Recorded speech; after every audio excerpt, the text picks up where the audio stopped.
अब जाने को है। बसंत के मौसम ने हम सबके जीवन में दस्तक दे दी है। पतझड़ के बाद पेड़ों में नए पत्ते आने लगते हैं, फूल खिलते हैं, बाग बगीचे हरे भरे हो जाते हैं, पक्षियों का कलरव मन को भाने लगता है। फूल ही नहीं, फल भी पेड़ की शाखाओं पर खिली धूप में चमकते नजर आते हैं। ग्रीष्म ऋतु के फल, आम के मंजर बसंत में ही दिखने लग जाते हैं। वहीं खेतों में सरसों के पीले फूल किसानों को उम्मीदें बंधाते हैं। टेसू या पलाश के सुर्ख फूल होली के आने का संकेत करते हैं। अमीर खुसरो ने मौसम के इस बदलाव की पलों का बड़ा मजेदार वर्णन किया है। अमीर खुसरो ने लिखा है, फूल रही सरसों सकल बन, अंबवा फूटे टेसू फूले, कोयल बोले डार डार। जब प्रकृति खुशनुमा होती है, मौसम सुहाना होता है, तो इंसान भी इस मौसम का पूरा लुत्फ उठाता है।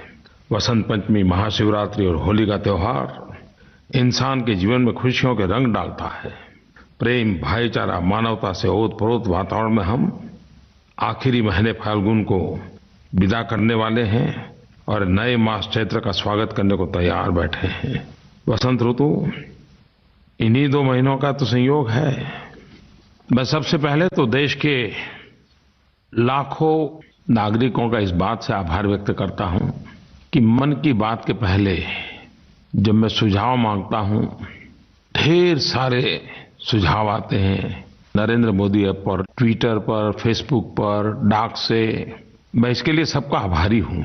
मुझे शोभा जालान, उन्होंने नरेंद्र मोदी ऐप पर लिखा है कि बहुत सारी पब्लिक इसरो की उपलब्धियों के बारे में अवेयर नहीं है, और इसलिए उन्होंने कहा है कि मैं 104 सैटेलाइट्स के लॉन्च और इंटरसेप्टर मिसाइल के बारे में कुछ जानकारी दूं। शोभा जी, आपका बहुत बहुत आभार। ये भारत के गर्व की मिसाल को आपने याद किया।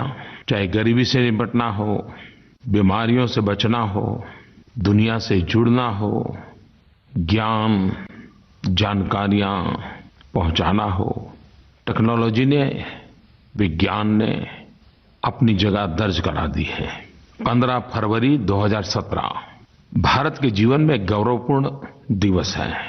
हमारे वैज्ञानिकों ने विश्व के सामने भारत का सर गर्व से ऊंचा किया है, और हम सब जानते हैं कि इसरो ने कुछ वर्षों में कई अभूतपूर्व मिशन को सफलतापूर्वक पूर्ण किए हैं।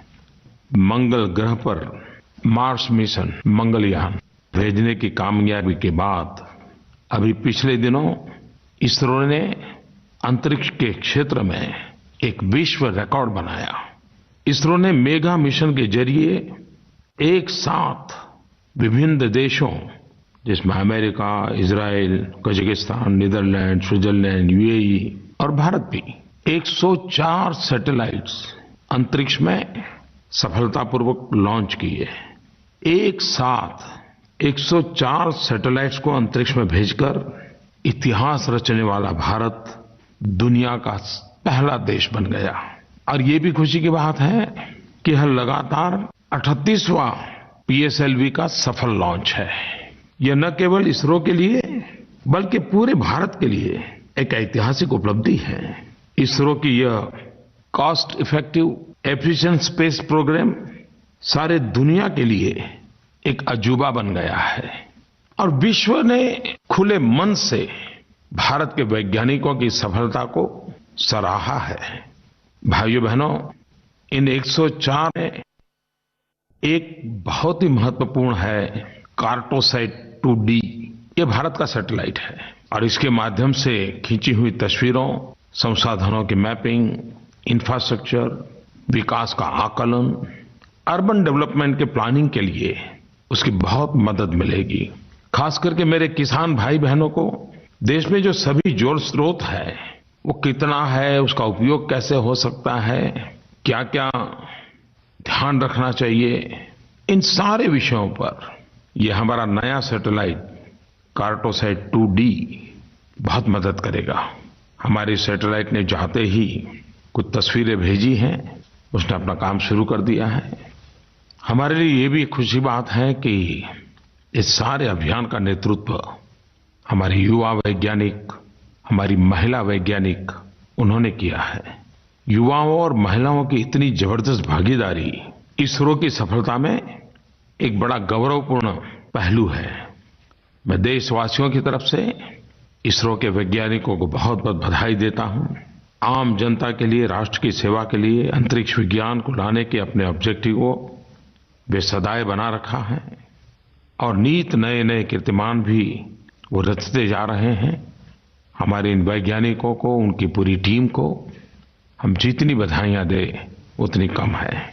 शोभा जी ने एक और भी सवाल पूछा है और वो है भारत की सुरक्षा के संबंध में। भारत ने एक बहुत बड़ी सिद्धि प्राप्त की है, उसके विषय में इस बात की ज्यादा अभी चर्चा नहीं हुई है, लेकिन शोभा जी का ध्यान गया इस महत्वपूर्ण बात पर। भारत ने रक्षा के क्षेत्र में भी बैलिस्टिक इंटरसेप्टर मिसाइल का सफल परीक्षण किया है। इंटरसेप्शन टेक्नोलॉजी वाले इस मिसाइल ने अपने ट्रायल के दौरान जमीन से करीब करीब 100 किलोमीटर की ऊंचाई पर दुश्मन की मिसाइल को ढेर करके सफलता अंकित कर दी। सुरक्षा के क्षेत्र में ये बहुत ही महत्वपूर्ण सिद्धि है और आपको जानकर के खुशी होगी, दुनिया के मुश्किल से 4 या 5 ही देश हैं कि जिन्हें ये महारत हासिल है। भारत के वैज्ञानिकों ने ये करके दिखाया और इसकी ताकत ये है कि अगर 2000 किलोमीटर दूर से भी भारत पर आक्रमण के लिए कोई मिसाइल आती है तो ये मिसाइल अंतरिक्ष में ही उसको नष्ट कर देती है। जब नई टेक्नोलॉजी देखते हैं, कोई नई वैज्ञानिक सिद्धि होती है तो हम लोगों को आनंद होता है। और मानव जीवन की विकास यात्रा में जिज्ञासा ने बहुत अहम भूमिका निभाई है और जो विशिष्ट बुद्धि प्रतिभा रखते हैं वो जिज्ञासा को जिज्ञासा के रूप में ही रहने नहीं देते हैं, वो उसके भीतर भी सवाल खड़े करते हैं, नई जिज्ञासाएं खोजते हैं, नई जिज्ञासाएं पैदा करते हैं और वही जिज्ञासा नई खोज का कारण बन जाता है। वे तब तक चैन से बैठते नहीं जब तक उसका उत्तर न मिले। और हजारों साल का मानव जीवन की विकास यात्रा का अगर हम अवलोकन करें तो हम कह सकते हैं कि मानव जीवन की इस विकास यात्रा का कहीं पूर्ण विराम नहीं है। पूर्ण विराम असंभव है। ब्रह्मांड को, सृष्टि के नियमों को, मानवी के मन को जानने के प्रयास निरंतर चलता रहता है। नया विज्ञान, नई टेक्नोलॉजी उसी में से पैदा होती है और हर टेक्नोलॉजी, हर नया विज्ञान का रूप एक नए युग को जन्म देता है। मेरे प्यारे नौजवानों, जब हम विज्ञान और वैज्ञानिकों के कठिन परिश्रम की बात करते हैं तो कई बार मैंने मन की बात में इस बात को कहा है कि हमारे युवा पीढ़ी का विज्ञान के प्रति आकर्षण बढ़ना चाहिए। देश को बहुत सारे वैज्ञानिकों की जरूरत है। आज का वैज्ञानिक आने वाले युगों में, आने वाली पीढ़ियों के जीवन में एक स्थायी बदलाव का कारण बनता है। महात्मा गांधी कहा करते थे, no science has dropped from the skies in a perfect form, all sciences develop and are build up through experience. पूज्य बापू ने ये भी कहा था, I have nothing but praise for the zeal, industry and sacrifice that have animated the modern scientists in the pursuit after truth. विज्ञान जब जन सामान्य की आवश्यकताओं को ध्यान में रख करके उन सिद्धांतों का सहज उपयोग कैसे हो, उसके लिए माध्यम क्या हो, टेक्नोलॉजी कौन सी हो, क्योंकि सामान्य मानवीय के लिए तो वही सबसे बड़ा महत्वपूर्ण योगदान माना जाता है। पिछले दिनों नीति आयोग एवं भारत के विदेश मंत्रालय ने 14वें प्रवासी भारतीय दिवस के समय एक बड़ी यूनिक प्रकार की कंपटीशन की योजना की थी। समाज उपयोगी इनोवेशन को इनवाइट किया गया। ऐसे इनोवेशंस को आइडेंटिफाई करना, शोकेस करना, लोगों को जानकारी देना और ऐसे इनोवेशन जन सामान्य के लिए कैसे काम आए, मास प्रोडक्शन कैसे हो, उसकी कमर्शियल यूटिलाइजेशन कैसे हो। और मैंने जब उसे देखा तो मैंने देखा कि कितने बड़े महत्वपूर्ण काम किए हैं। जब से एक इनोवेशन मैंने देखा जो हमारे गरीब मछुआरे भाइयों के लिए बनाया गया है। एक सामान्य मोबाइल ऐप बनाई है, लेकिन उसकी ताकत इतनी है कि मछुआरा फिशिंग के लिए जब जाता है तो कहाँ जाना, सबसे ज्यादा फिश जोन अच्छा कहाँ पर है, हवा की दिशा क्या है, स्पीड क्या है, लहरों की ऊंचाई कितनी है, यानी एक मोबाइल ऐप पर सारी जानकारियां उपलब्ध। और इससे हमारे मछुआरे भाई बहुत ही कम समय में जहां अधिक मछलियां हैं वहां पहुंच करके अपना अर्थ उपार्जन कर सकते हैं। कभी कभी समस्या भी समाधान के लिए विज्ञान की महत्ता को प्रदर्शित करता है। मुंबई के अंदर 2005 में बहुत बारिश हुई, फ्लड आया, समंदर में भी भरती आ गई और बहुत परेशानियां हुई। और जब कोई भी प्राकृतिक संकट आता है तो सबसे पहले संकट गरीब को आता है। दो लोगों ने बड़े मन से इसमें काम किया और उन्होंने एक ऐसे मकान की रचना को विकसित किया जो ऐसे संकट से घर को बचाता है, घर में रहने वालों को बचाता है, जल भराव से भी बचाता है, वाटर बॉर्न डिसीज से भी बचा सकता है। खैर बहुत सारे इनोवेशंस थे। कहने का तात्पर्य ये है कि समाज में, देश में इस प्रकार की भूमिका के लोग बहुत होते हैं। और हमारा समाज भी तो टेक्नोलॉजी ड्रिवन होता जा रहा है, व्यवस्थाएं टेक्नोलॉजी ड्रिवन होती जा रही है। एक प्रकार से टेक्नोलॉजी हमारे जीवन का अभिन्न अंग बन रहा है। पिछले दिनों डिजिधन पर बड़ा बल दिखाई दे रहा है। धीरे धीरे लोग नगद से निकल करके डिजिटल करेंसी की तरफ आगे बढ़ रहे हैं। भारत में भी डिजिटल ट्रांजैक्शन बहुत तेजी से बढ़ रहा है। खास करके युवा पीढ़ी अपने मोबाइल फोन से ही डिजिटल पेमेंट की आदी बनती जा रही है। ये शुभ संकेत मानता हूं मैं। हमारे देश में पिछले दिनों लकी ग्राहक योजना, डिजिधन व्यापारी योजना, उसको भारी समर्थन मिला है। करीब करीब 2 महीने हो गए हैं। प्रतिदिन 15,000 लोगों को 1,000 रुपये का इनाम मिलता है। और इन दोनों स्कीमों के जरिए भारत में डिजिटल भुगतान को एक जन आंदोलन बनाने की पहल पूरे देश में उसका स्वागत हुआ है। और ये खुशी की बात है कि अब तक डिजिटल योजना के तहत 10 लाख लोगों को तो इनाम मिल चुका है। 50,000 से ज्यादा व्यापारियों को इनाम मिल चुका है। और करीब करीब 150 करोड़ से भी ज्यादा रकम इस इनाम में इस महान अभियान को आगे बढ़ाने वाले लोगों को मिला है। इस योजना के तहत 100 से ज्यादा ग्राहक ये हैं जिनको 1-1 लाख रुपए का इनाम मिला है। 4,000 से ज्यादा व्यापारी वो हैं जिनको 50-50 हजार रुपए के इनाम मिले हैं। किसान हो, व्यापारी हो, छोटे उद्यमी हो, पेशेवर हो, घरेलू महिलाएं हो, विद्यार्थी हो, हर कोई इसमें बढ़ चढ़ करके हिस्सा ले रहा है, उनको लाभ भी मिल रहा है। जब मैंने उसका एनालिसिस पूछा कि भाई देखिए सिर्फ नौजवान ही आते हैं कि बड़ी आयु के लोग भी आते हैं, तो मुझे खुशी हुई कि इनाम प्राप्त करने वालों में 15 साल के युवा भी हैं तो 65-70 साल के बुजुर्ग भी हैं। मैसूर से श्रीमान संतोष जी ने हर्ष जताते हुए नरेंद्र मोदी ऐप पर लिखा है कि उन्हें लकी ग्राहक योजना के तहत 1,000 रुपये का रिवॉर्ड मिला।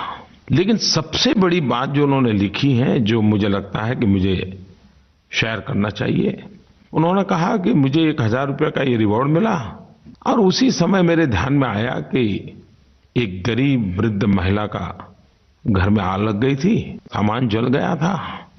तो मुझे लगा कि ये जो मुझे इनाम मिला है शायद इसका हक इस गरीब वृद्ध माँ का है। तो मैंने 1,000 रुपया उसी को दे दिए। मुझे इतना संतोष मिला। संतोष जी, आपका नाम और आपका काम हम सबको संतोष दे रहा है। आपने एक बहुत बड़ा प्रेरक काम किया। दिल्ली के 22 वर्षीय कार चालक भाई सबीर, अब वो अपने कामकाज में नोटबंदी के बाद डिजिटल कारोबार से जुड़ गए और सरकार की जो लकी ग्राहक योजना थी उनमें वो 1 लाख रुपए का इनाम मिल गया।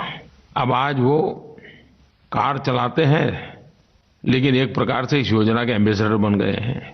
सभी पैसेंजरों को पूरा समय ये डिजिटल का ज्ञान देते रहते हैं, इतने उत्साह से बातों को बताते रहते हैं, औरों को भी प्रोत्साहित करते हैं।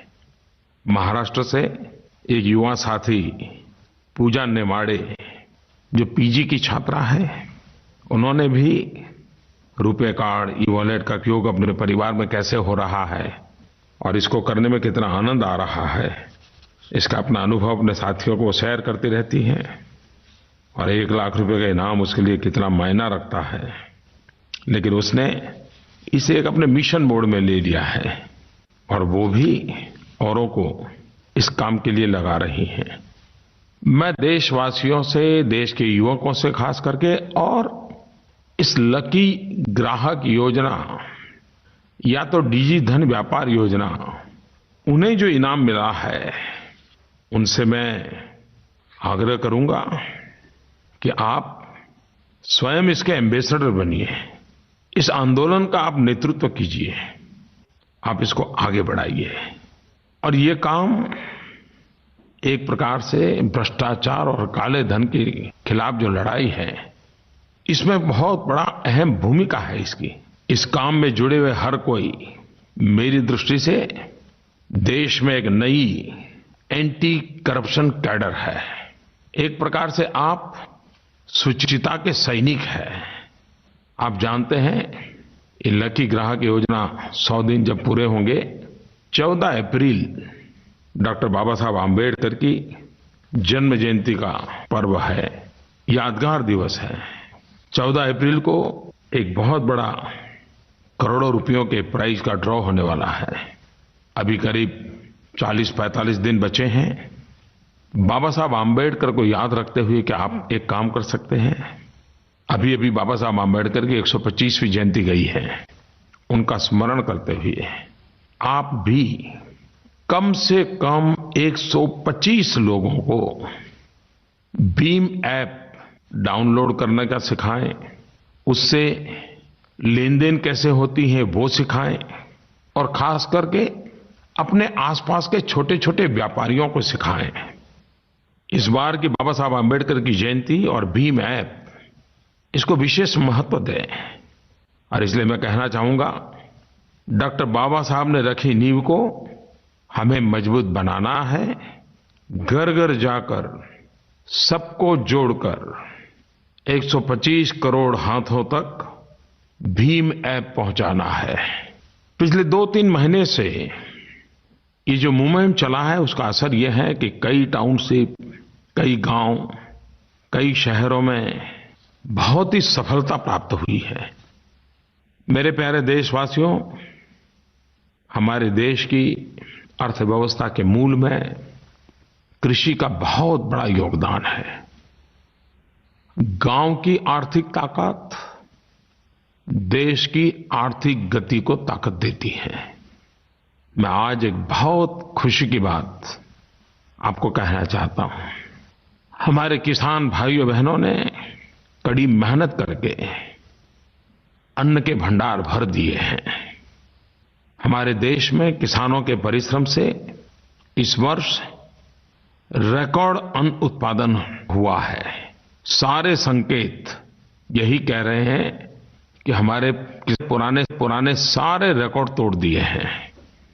खेतों में इस बार फसल ऐसी लहराई है, हर रोज लगने लगा जैसे पोंगल और बैसाखी आज ही मनाई है।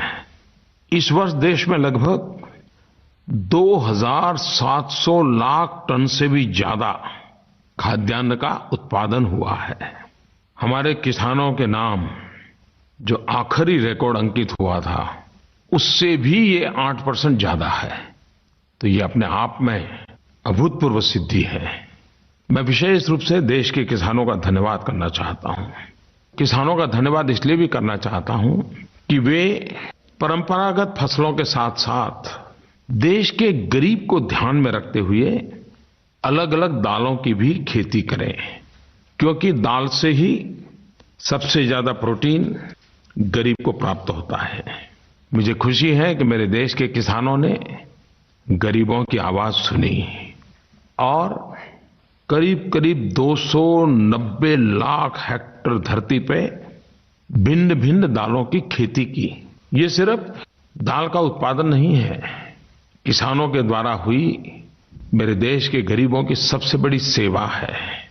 मेरी एक प्रार्थना को, मेरी एक विनती को मेरे देश के किसानों ने जिस प्रकार से सर आंखों पर बिठा करके मेहनत की और दालों का रिकॉर्ड उत्पादन किया, इसके लिए मेरे किसान भाई बहन विशेष धन्यवाद के अधिकारी हैं।